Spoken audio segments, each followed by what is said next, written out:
জয় হিন্দ, নমস্কার বন্ধুরা, স্বাগতম তোমাদের 11,000-এর লক্ষ্যভেদ সিরিজে। আজকের ক্লাসটা কিন্তু একদম মিস করা যাবে না বন্ধু। কারণ আজকে আমরা নিয়ে এসেছি পঞ্চায়েত পরীক্ষার সবচেয়ে গুরুত্বপূর্ণ একটা টপিক, পঞ্চায়েতি রাজ ব্যবস্থা।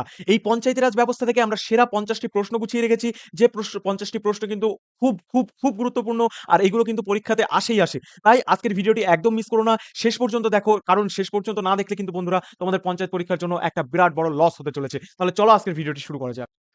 আজকের আমাদের প্রথম কোশ্চেন, পঞ্চায়েতি রাজ ব্যবস্থা সংবিধানে অন্তর্ভুক্ত হয় কোন সংশোধনীর মাধ্যমে? পঞ্চায়েতি রাজ ব্যবস্থা সংবিধানে অন্তর্ভুক্ত হয় কোন সংশোধনীর মাধ্যমে? বন্ধুরা, সেটা হয়ে যাবে 73তম সংশোধনীর মাধ্যমে। পঞ্চায়েতি রাজ সংক্রান্ত 73তম সংশোধনী কার্যকর হয় কবে? পঞ্চায়েতি রাজ সংক্রান্ত 73তম সংশোধনী কার্যকর হয় কবে? সেটি হয়ে যাবে বন্ধুরা 1993 সালে। 1993 সালে, 24 এপ্রিল 1993 সাল, মনে রাখবে। পঞ্চায়েতি রাজ ব্যবস্থা সংবিধানের কোন তফসিলে বর্ণিত রয়েছে? পঞ্চায়েতি রাজ ব্যবস্থা সংবিধানের কোন তফসিলে বর্ণিত রয়েছে? সেটি হয়ে যাবে বন্ধুরা 11তম তফসিলে বর্ণিত রয়েছে। সেটি হয়ে যাবে 11তম তফসিলে বর্ণিত রয়েছে। পরবর্তী প্রশ্নটি হচ্ছে, পঞ্চায়েতি রাজ ব্যবস্থার স্তর কয়টি? পঞ্চায়েতি রাজ ব্যবস্থার কয়টি স্তর? বন্ধুরা, পঞ্চায়েতি রাজ ব্যবস্থার কিন্তু 3টি স্তর। প্রথমে রয়েছে আমাদের জেলা পরিষদ, তারপরে রয়েছে পঞ্চায়েত সমিতি, তারপরে রয়েছে গ্রাম পঞ্চায়েত। তাহলে আমরা কি জানতে পারছি যে পঞ্চায়েতি রাজ ব্যবস্থার স্তরের সংখ্যা কয়টি? সেটি হয়ে যাবে 3টি। পরবর্তী প্রশ্নটি হচ্ছে, পশ্চিমবঙ্গের পঞ্চায়েত আইন পাস হয় কোন সালে? পশ্চিমবঙ্গ পঞ্চায়েত আইন পাস হয় কোন সালে? সেটা হয়ে যাবে বন্ধুরা অপশন খ, 1973 সালে। তাহলে পশ্চিমবঙ্গ পঞ্চায়েত আইন পাস হয় কোন সালে? সেটা হয়ে যাবে 1973 সালে। গ্রাম পঞ্চায়েত সর্বোচ্চ প্রধান পদাধিকারীর নাম কি? তাহলে গ্রাম পঞ্চায়েতে যিনি সর্বোচ্চ প্রধান থাকেন, সেই প্রধানের পদাধিকারীর নাম কি? সেটা হয়ে যাবে বন্ধুরা প্রধান। তাহলে গ্রাম পঞ্চায়েতের প্রধানকে আমরা প্রধান বলেই জেনে থাকি। পরবর্তী প্রশ্নটি হচ্ছে, পঞ্চায়েত সমিতির প্রধানের পদবি কি? পঞ্চায়েত সমিতির যে প্রধান, সেই পঞ্চায়েত সমিতির প্রধানের পদবি কি? সেটাও হয়ে যাবে প্রধান। এই দুটো কোয়েশ্চেনই কিন্তু এক, কিন্তু কোয়েশ্চেন মানে দুটো কোয়েশ্চেনের উত্তরই কিন্তু এক, কিন্তু কোয়েশ্চেন গুলোকে ঘুরিয়ে দিয়েছে বন্ধুরা। যেহেতু কম্পিটিশন ভীষণ টাফ হতে চলেছে, তাই এইরকম ঘোরানো কোয়েশ্চেন কিন্তু বন্ধুরা তোমাদের সামনে থাকবে।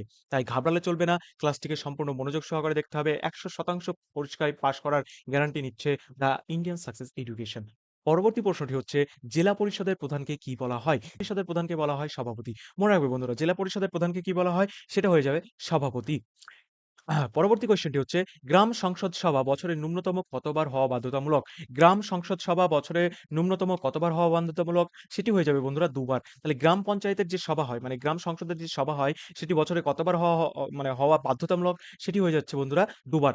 পরবর্তী প্রশ্নটি হচ্ছে, পঞ্চায়েতে মহিলাদের জন্য আসন সংরক্ষণের হার কত শতাংশ? পঞ্চায়েতে মহিলাদের জন্য আসন সংরক্ষণের হার কত শতাংশ? সেটি হয়ে যাবে বন্ধুরা 33%। পরবর্তী প্রশ্নটি হচ্ছে, পশ্চিমবঙ্গে পঞ্চায়েত নির্বাচন পরিচালনা করে কোন সংস্থা? পশ্চিমবঙ্গে পঞ্চায়েত নির্বাচন পরিচালনা করে কোন সংস্থা? সেটি হয়ে যাবে বন্ধুরা রাজ্য নির্বাচন কমিশন। রাজ্য নির্বাচন কমিশন কিন্তু পশ্চিমবঙ্গের পঞ্চায়েত নির্বাচনের পরিচালনার দায়িত্ব পালন করে থাকে। পরবর্তী প্রশ্নটি হচ্ছে, রাজ্য অর্থ কমিশন গঠনের বিধান কোন অনুচ্ছেদে আছে? রাজ্য অর্থ কমিশন গঠনের বিধান কোন অনুচ্ছেদে আছে? সেটি হয়ে যাবে বন্ধুরা অনুচ্ছেদ নাম্বার 243, 243, মনে রাখবে, অনুচ্ছেদ নাম্বার 243। পরবর্তী প্রশ্নটি হচ্ছে বন্ধুরা, পঞ্চায়েতি রাজের ধারণাটি প্রথম কার্যকর হয় কোন রাজ্য থেকে? পঞ্চায়েতি রাজ, এই যে পঞ্চায়েতি রাজের ধারণাটি প্রথম কোন রাজ্য থেকে আমাদের এই ধারণাটি প্রণয়ন হয়? সেটি হয়ে যাবে বন্ধুরা রাজস্থান থেকে। তাহলে কোন রাজ্য থেকে? সেটি হয়ে যাবে বন্ধুরা রাজস্থান থেকে। পঞ্চায়েতি রাজ প্রথম চালু হয় কোন সালে? পঞ্চায়েতি রাজ প্রথম চালু হয় কোন সালে? সেটি হয়ে যাবে বন্ধুরা সেটি হয়ে যাবে বন্ধুরা 1959 সালে। তাহলে পঞ্চায়েতি রাজ প্রথম চালু হয় কোন সালে? সেটি হয়ে যাবে 1959 সালে। পরবর্তী প্রশ্নটি হচ্ছে, বলবন্ত রায় মেহতা কমিটি রিপোর্ট বলবন্ত রায় মেহতা কমিটি রিপোর্ট পেশ করে কোন সালে? বলবন্ত রায় মেহতা কমিটি তোমরা জানো, বলবন্ত রায় মেহতা কমিটি কিন্তু 2টি সুপারিশ করেছিল। দুই স্তরীয় পঞ্চায়েত ব্যবস্থার সুপারিশ করেছিল। তো এই বলবন্ত রায় মেহতা কমিটি এটির রিপোর্ট পেশ হয় কত সালে? সেটা হয়ে যাবে বন্ধুরা আমাদের 1958 সালে, মনে রাখবে 1958 সালে। অশোক মেহতা কমিটি গঠন হয় কোন সালে? মনে রাখবে বন্ধুরা, অশোক মেহতা কমিটি কিন্তু একটি স্তরীয় পঞ্চায়েত ব্যবস্থার কথা বলেছিল। তাহলে অশোক মেহতা কমিটি হয়ে যাবে 1978 সালে। অশোক মেহতা কমিটি কত সালে গঠিত হয়? সেটি হয়ে যাবে বন্ধুরা 1978 সালে। পরবর্তী প্রশ্নটি হচ্ছে, পঞ্চায়েতি রাজ সংক্রান্ত জি.ভি.কে রাও কমিটি কবে গঠিত হয়? পঞ্চায়েত রাজ সংক্রান্ত জি.ভি.কে রাও কমিটি কত সালে গঠিত হয়? সেটি হয়ে যাবে বন্ধুরা 1900 আ সেটি হয়ে যাবে বন্ধুরা 1986 সালে। 1986 সালে। এল.এম. সিংভি কমিটির রিপোর্ট দেয় কোন সালে? এল.এম. সিংভি যে কমিটি ছিল, সেই এল.এম. সিংভি কমিটি কোন সালে রিপোর্ট দিয়েছিল? সেটি হয়ে যাবে বন্ধুরা আম ১৯৮৭ সালে। ১৯৮৭ সালে। গ্রাম সভার সদস্য হতে ন্যূনতম বয়স কত লাগবে? গ্রাম সভার সদস্য হতে ন্যূনতম বয়স কত লাগবে? সেটি হয়ে যাবে বন্ধুরা ১৮ বছর। তাহলে গ্রাম সভার সদস্য হতে ন্যূনতম বয়স কত লাগছে বন্ধুরা? ১৮ বছর।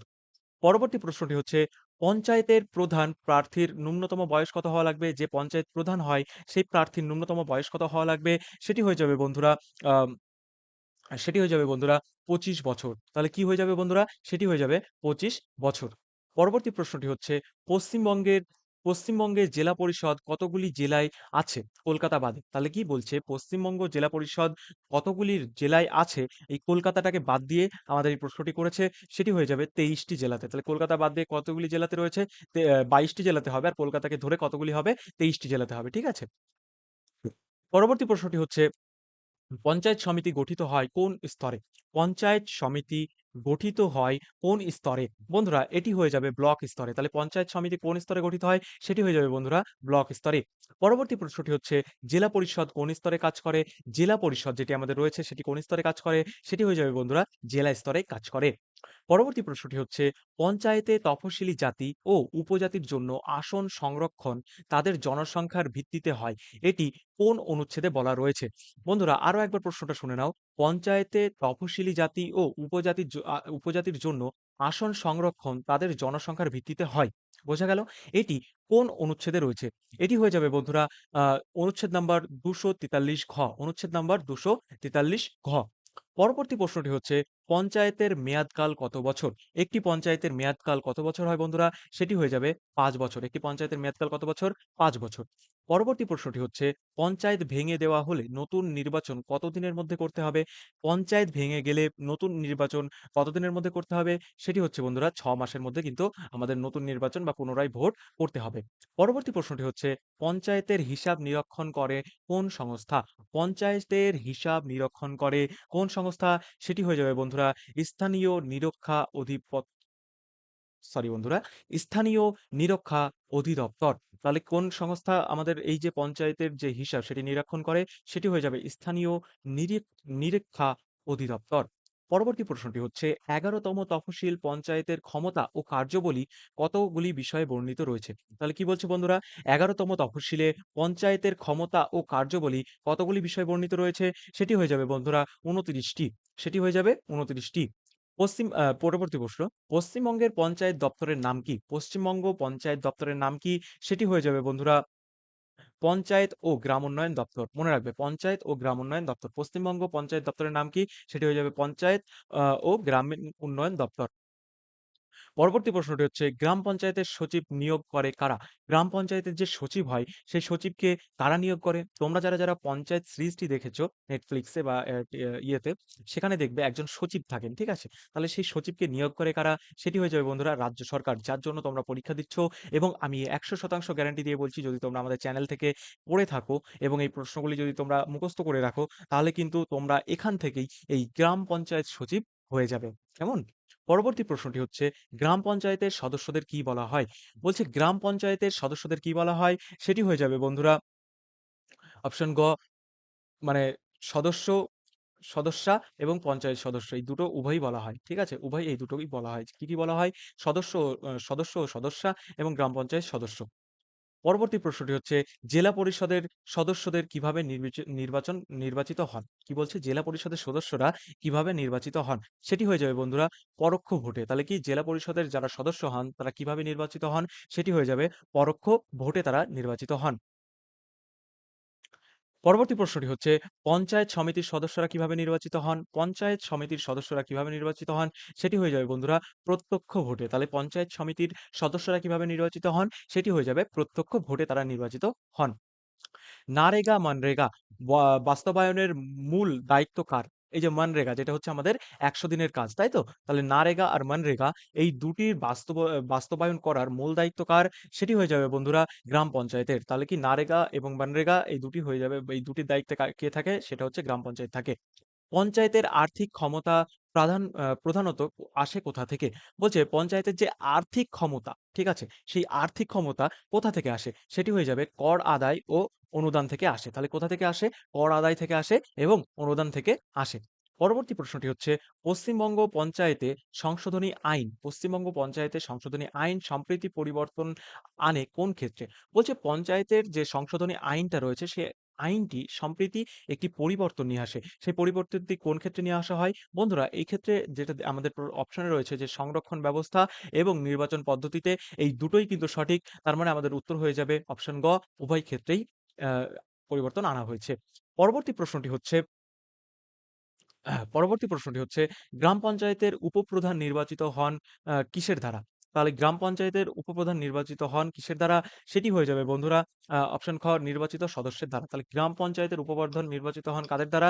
সেটি হয়ে যাবে বন্ধুরা নির্বাচিত সদস্যদের দ্বারা।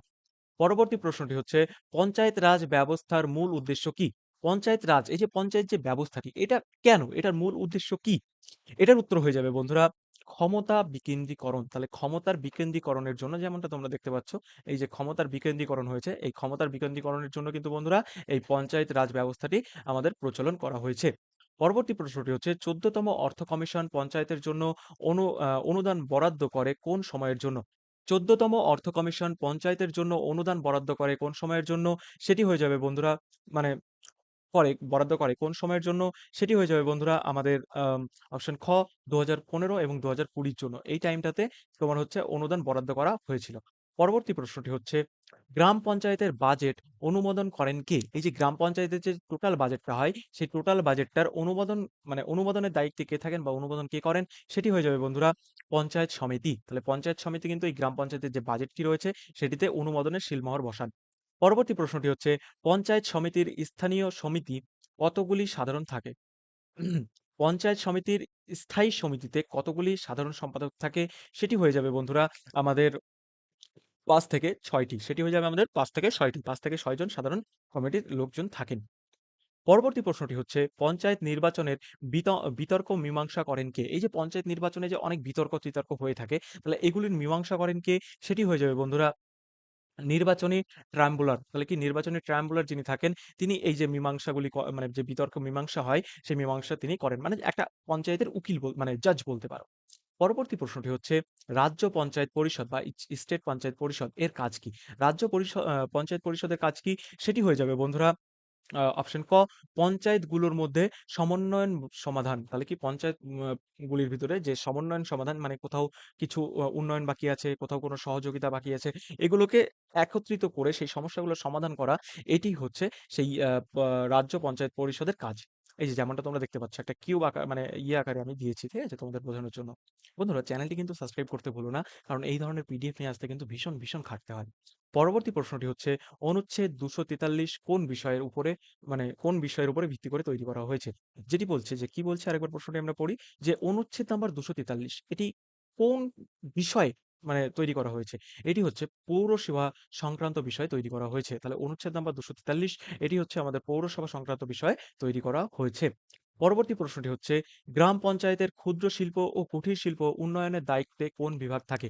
গ্রাম পঞ্চায়েতের যে ক্ষুদ্র শিল্প এবং কুটির শিল্প এগুলোর উন্নয়নের দায়িত্বে কোন বিভাগ থাকে? সেটি হয়ে যাবে বন্ধুরা আমাদের আম শিল্প ও পরিকাঠামো বিভাগ। সেটি হয়ে যাবে শিল্প ও পরিকাঠামো বিভাগ। তাহলে গ্রাম পঞ্চায়েতের ক্ষুদ্র শিল্প ও কুটির শিল্প উন্নয়নের দায়িত্বে কোন বিভাগ থাকে? সেটি হচ্ছে শিল্প ও পরিকাঠামো বিভাগ। পরবর্তী প্রশ্নটি হচ্ছে পঞ্চায়েতের কর্মচারীদের বেতন কোন তহবিল থেকে আসে? পঞ্চায়েত কর্মীদের যে বেতনটা, মানে তোমরা পঞ্চায়েত কর্মী হওয়ার পরে যে মোটা টাকা বেতনটি পাবে, সেই বেতনটি আমাদের কার কাছ থেকে আসে? সেটি হয়ে যাবে বন্ধুরা রাজ্য সরকারের তহবিল থেকেও আসে এবং পঞ্চায়েতের নিজস্ব তহবিল থেকেও আসে। অর্থাৎ এখানে উত্তর হয়ে যাবে উভয় ক্ষেত্রে। মনে রাখবে রাজ্য সরকারের তহবিল থেকেও তোমরা বেতন পাবে এবং পঞ্চায়েতের নিজস্ব তহবিল, মানে এই দুটো মিলিয়ে তোমাদের বেতনটা আসবে। বোঝা গেল? পরবর্তী প্রশ্নটি হচ্ছে ভারতের পঞ্চায়েতি রাজ দিবস পালিত হয় কত সালে? এই সরি কোন ডেটে? ভারতের পঞ্চায়েতি রাজ দিবস পালিত হয় কত তারিখে? সেটি হয়ে যাবে বন্ধুরা ২৪শে এপ্রিল। তাহলে পঞ্চায়েতি রাজ দিবস পালিত হয় কোন তারিখে? সেটি হয়ে যাবে ২৪শে এপ্রিল। এই কোয়েশ্চেনটি কিন্তু ভিআইপি কোয়েশ্চেন। পরবর্তী প্রশ্নটি হচ্ছে পঞ্চায়েতি রাজ ব্যবস্থা ভারতের গণতন্ত্রের ভিত্তি বলে অভিহিত করেছিল কে? তাহলে পরবর্তী কোয়েশ্চেনটি কি? পরবর্তী কোয়েশ্চেনটি হচ্ছে, পঞ্চায়েতি রাজ ব্যবস্থাকে ভারতীয় গণতন্ত্রের ভিত্তি বলে অভিহিত করেছিল কে? আরেকবার শোনো কোয়েশ্চেনটি মন দিয়ে। পঞ্চায়েতি রাজ ব্যবস্থাকে ভারতীয় গণতন্ত্রের ভিত্তি বলে অভিহিত করেছিল কে? এটির উত্তর হয়ে যাবে বন্ধুরা মহাত্মা গান্ধী। তাহলে কি পঞ্চায়েত গণতন্ত্রের ভিত্তি এটি বলে অভিহিত করেছিল কে? সেটি হচ্ছেন আমাদের মহাত্মা গান্ধী। তাহলে বন্ধুরা এই ছিল ৫০ টি মোস্ট ইম্পোর্টেন্ট কোয়েশ্চেন যেগুলো কিন্তু আগামী দিনে তোমাদের পরীক্ষাতে আসার সম্ভাবনা রয়েছে অনেক। তাই যদি এই পুরো কোয়েশ্চেনটি তোমরা খুব ভালোভাবে মনে করে যাও এবং যদি পারো খাতায় নোট করে নিতে পারো, তাহলে কিন্তু তোমাদের আগামী দিনে খুব বড় একটা হেল্প হতে চলেছে। কারণ এই পঞ্চায়েতি রাজ ব্যবস্থা থেকে কিন্তু প্রচুর প্রশ্ন আসে। তার ভিতরে মেক্সিমাম তোমাদের আমি আলোচনা করে দিলাম। এতদিন যে প্রশ্নগুলি এসছে সেই প্রশ্নগুলি মানে PYQ প্রশ্ন, সেগুলো তোমাদেরকে আলোচনা করে দিলাম বন্ধুরা। এগুলো তোমরা মুখস্থ করবে, বেলা খাতায় লিখে নেবে বা ভিডিওটি আবার পুনরায় দেখতে পারো। তাহলে বন্ধুরা আজকের মতো আমায় বিদায় দাও। আগামী দিন আবার দেখা হচ্ছে আরো নতুন একটা টপিক নিয়ে এবং আরো নতুন এক উদ্যম নিয়ে। জয় হিন্দ, জয় ভারত।